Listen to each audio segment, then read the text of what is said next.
Turut terseretnya nama Hasto Kristianto dalam pusaran suap anggota KPU Wahyu Setiawan tidak terlepas dari keberadaan Harun Masiku. Harun Masiku adalah orang yang menyuap langsung Wahyu Setiawan. Namun celakanya, sejak operasi tangkap tangan dilakukan 8 Januari 2020 silam, Harun Masiku tak pernah sekalipun dihadirkan di KPK. Hingga kini, Harun Masiku masih berstatus buronan. Biro Hukum KPK menjelaskan, Hasto menitipkan uang suap 400 juta rupiah melalui Kusnadi untuk diberikan kepada Doni Tri Istiqomah. Bahwa sekitar tanggal 13 Desember 2019, Saiful Bahri melaporkan kepada Hasto Kristianto terkait kelanjutan dan perkembangan urusan Harun Masiku. Atas hal itu Hasto Kristianto mengatakan, ya silakan saja, tidak perlu saya menyanggupi untuk menalanginya dulu agar urusan Harun Masiku cepat selesai. Pada 16 Desember 2019, sekitar pukul 16 waktu Indonesia Barat, Kusnadi, selaku staf DPD Perjuangan, menghadap Doni Tri Istiqomah di ruang rapat kantor DPD Perjuangan di Jalan Diponegoro nomor 58 Menteng, Jakarta Pusat. Saat itu Kus menyerahkan titipan uang yang dibungkus amplop warna coklat yang dimasukkan di dalam tas ransel bersama berwarna hitam dan mengatakan, Mas ini ada perintah Pak Sekjen untuk menyerahkan duit operasional 400 juta Pak Saiful. Yang 600 juta harus katanya. Gugatan pra-peradilan kedua Hasto jelas berbeda dengan ucapannya sebelumnya. Sehari sebelum putusan dibacakan, Hasto mengaku optimistis gugatannya dikabulkan. Meski begitu, politisi kawakan PDIP ini menyebut akan tunduk dan menaati putusan hakim. Sebagai warga PDI Perjuangan, tentu kami siap menerima segala konsekuensi, tetapi sikap politik saya adalah berjuang bagi tegaknya demokrasi, menjalankan konstitusi, dan juga memerangi berbagai hal yang tidak benar terkait dengan penyalahgunaan hukum. Dari fakta-fakta yang ditampilkan kan banyak kejadian-kejadian, sehingga ada ahli yang kemudian menyimpulkan bahwa saya ini ditetapkan sebagai tersangka terlebih dahulu dan kemudian baru proses yang lain dilakukan. Banyak juga ada saksi intimidasi, tetapi sekali lagi semuanya kami serahkan kepada keputusan hakim. Apapun keputusannya, kami akan taati sepenuhnya. Mas Hasto, jika ada indikasi penyalahgunaan terhadap hukum dalam hal ini, berarti Mas Hasto ini statusnya korban. Korban dari siapa sebenarnya, Mas? Nanti kita lihat dulu kan keputusannya kayak apa. Gitu ya. Oke.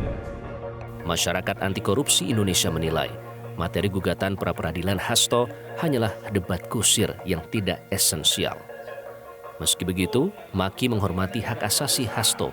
Ya enggak juga sepenuhnya begitu gitu. Itu kan berdalihnya dari putusan-putusan sebelumnya Wahyu Setiawan, Freddy Natio, dan Saiful Bahri yang di sana tidak membahas tentang keterlibatan Hasto misalnya gitu. Tapi kan memang itu bisa saja disimpan oleh KPK. Memang belum menyasar ke Hasto kok. Kan itu. Nah, bisa aja ada mereka punya alat bukti, terutama kalau bicara sekarang KPK itu kan alat bukti elektronik yang paling gampang dan tidak mudah dipatahkan. Ada pembicaraan yang bisa di-typing, bisa diambil oleh KPK, misalnya bagaimana pembicaraan Hasto dengan Saiful Bahri, dengan Doni Tri Istiqomah, mungkin juga dengan Wahyu Setiawan, kan itu bagaimana rangkaian itu, bahwa ini sebenarnya diduga tidak lolos, harusnya Harun Masiku, tapi berusaha diloloskan. Nah, diloloskan ternyata ada dugaan uang pelicin kan itu. Nah, bahwa ini uangnya kecil atau besar itu apapun ini perbuatannya ada dan alat buktinya itu kan selain saksi, selain juga dokumen itu adalah elektronik di mana KPK nampaknya beberapa kali itu sudah mesepil itu gitu. Di persidangannya Saiful Bahri juga sudah disepil kok ada kok gitu. Maki meyakini KPK bahkan publik pun mahfum ada banyak alat bukti petunjuk yang mengarah pada keterlibatan sosok Hasto. Terlebih Wahyu Setiawan diindikasikan juga memiliki kedekatan dengan PDIP. Ini yang bukti yang kadang-kadang masyarakat kurang tahu berikan narasi juga alat bukti petunjuk. Jadi alat bukti petunjuk itu serangkaian. Loh, misalnya Hasto pernah nemui Wahyu Setiawan. Nah ngapain? Kan itu. Meskipun kita tidak tahu pembicaraannya apa. Apalagi Wahyu Setiawan itu kan tanda kutip sebenarnya berangkat itu rekomendasi dari PDIP. Harun Masiku itu betul-betul memang diperjuangkan Hasto sampai dibela-belain ke Mahkamah Agung. dapat fatwa, dapat judicial review. Jadi ini rangkaian-rangkaian ini tinggal dirangkai bahwa bukti petunjuk bahwa Pak Hasto itu berkepentingan terhadap Harun Masiku. Dari data yang realitas miliki, Wahyu Setiawan memang dekat dengan kubu Banteng. Terbukti dalam dokumen pendaftarannya sebagai calon anggota KPU periode 2017-2022, Wahyu mencantumkan rekomendasi dari 3 pengurus Gerakan Mahasiswa Nasional Indonesia Jawa Tengah.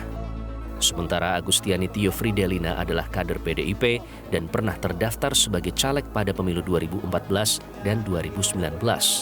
Sebelumnya Agustiani pernah menjabat anggota Bawaslu periode 2008-2013.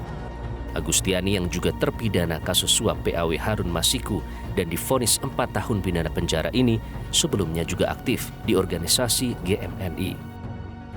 Kalau kita flashback ke belakang dalam kasus suap ini memang cukup menarik ya, karena nama Hasto Kristianto sendiri sebenarnya sudah disebut-sebut terlibat cukup lama, namun tenggelam dalam waktu, 5 tahun lamanya. Nah, tenggelamnya kelanjutan kasus ini dikait-kaitkan dengan rezim yang saat itu berkuasa.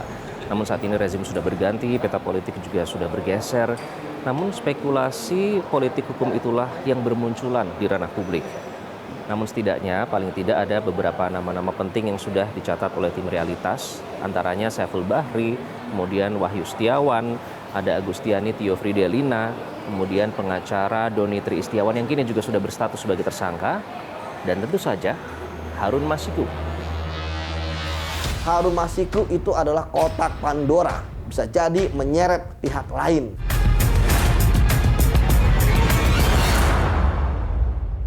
Jelajahi cara baru mendapatkan informasi. Download Metro TV Extend sekarang.